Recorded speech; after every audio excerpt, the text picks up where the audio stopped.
सारा प्रणाम।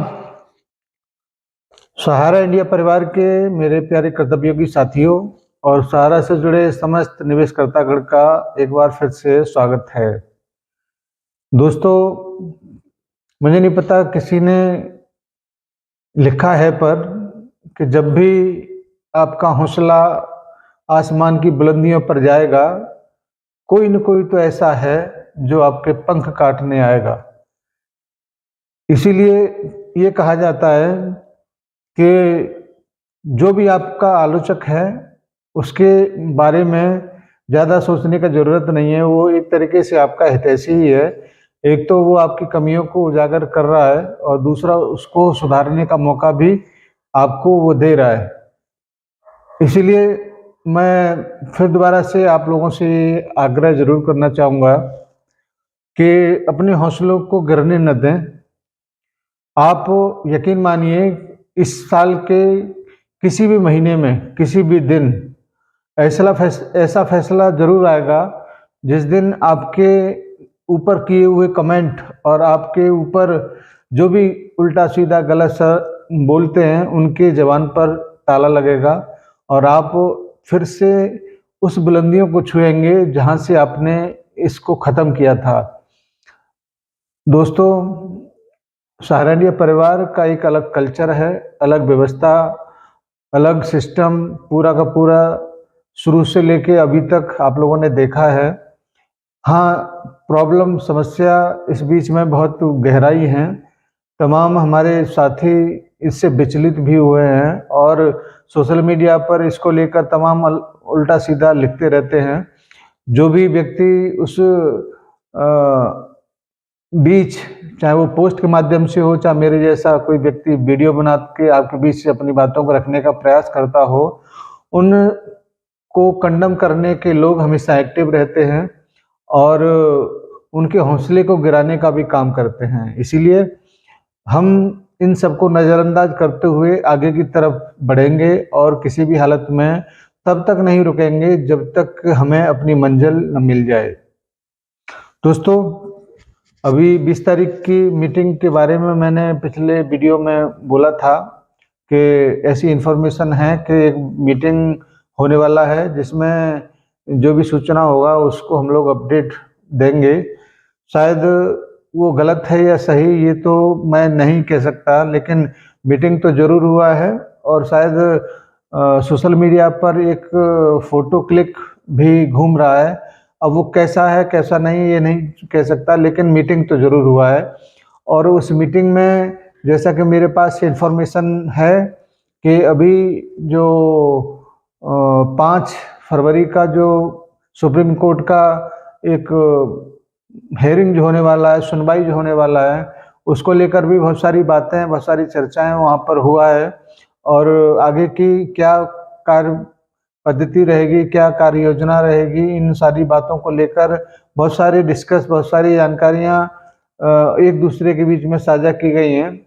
और इस बीच एक खबर और निकल के आ रहा है कि सहकारिता मंत्रालय के एक वरिष्ठ अधिकारियों के द्वारा सभी सहकारिता सोसाइटियों का भी एक मीटिंग हुआ है। उसमें भी इन सारी बातों को लेकर कुछ चर्चा परिचर्चा हुआ होगा।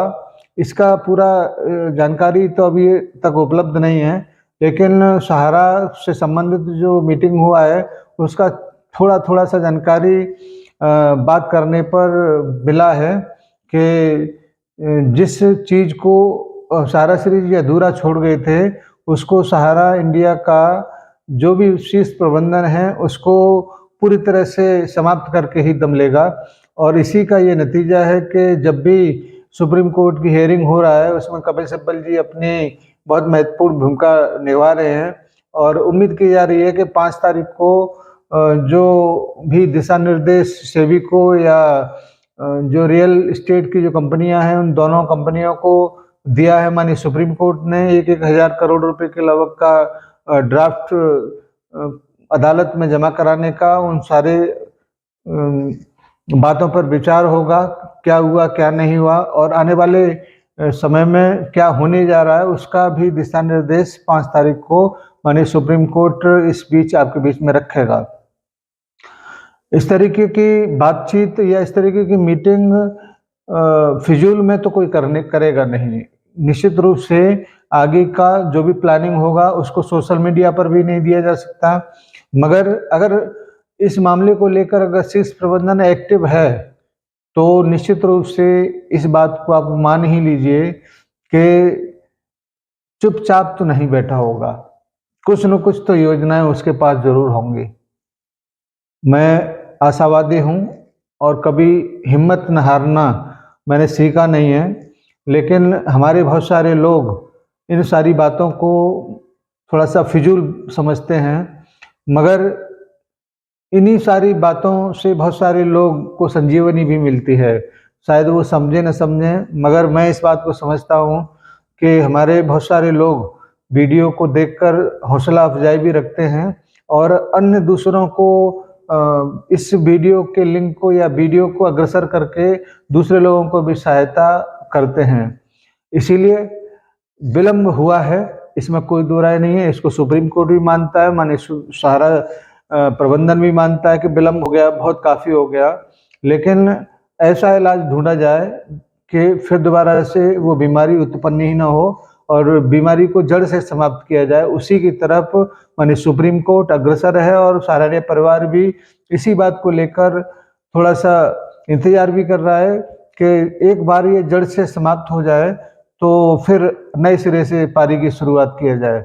दोस्तों, मैं एक बात और कहना चाहूँगा, बहुत सारे लोगों के दिलो दिमाग में जो लोग शीर्ष पदों पर थे, चाहे वो आरएम हो चाहे सेक्टर मैनेजर हो, बहुत सारे लोग सोचते हैं कि पता नहीं अब सहारनीय परिवार का क्या होगा। लेकिन मुझे इस बात का यकीन है कि अगर सहारनीय परिवार को बाइंड करने की बात होती, बंद करने का बात होता, काम नहीं करने का बात होता, तो जिन स्टेटों में काम प्रेजेंट टाइम पर सारा की सोसाइटियों में से एक मुख्य सोसाइटी स्टार मल्टीपर्पज सोसाइटी का काम चल रहा है, वहाँ पर रिन्यूअल भी कट रहा है, रसीद भी कट रहा है, एफडी भी हो रही है और बिजनेस के नाम पर एक एक व्यक्ति लाखों करोड़ों रुपए के लोगों का बिजनेस कर रहा है।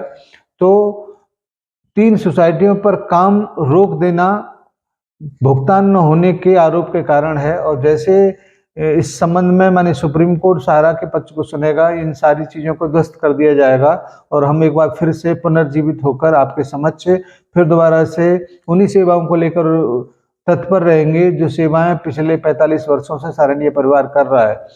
अब अभी 2025 चल रहा है और ठीक 2 साल के बाद एक ऐसा संस्थान जो 50 वर्ष पूरा करेगा, अपना 50वें वर्ष में प्रवेश करेगा, यानी कि गोल्डन जुबली ईयर में प्रवेश करेगा, मुझे यकीन ही नहीं पूरा विश्वास है कि उस दिन एक नया इतिहास बनेगा।